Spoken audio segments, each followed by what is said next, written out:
remember. Wallahi, my brothers, my sisters, Allah promises you in the Qur'an. He says, وَإِن تَعُدُّوا نِعْمَةَ اللَّهِ لَا تُحْصُوهَا. If you are to count the favors of Allah on you, you will never ever be able to count all of them. Never. And the opposite of that is true. Do you know what that means? Listen carefully.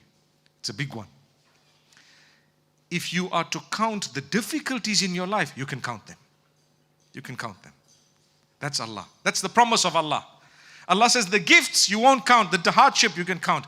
All of you, think for a moment, how many hardships do you have? What is the problem in your life? I promise you, you can say 1, 2, 3. You can think of things, how many hardships you have. You can count. But what ease you have, you will never be able to count.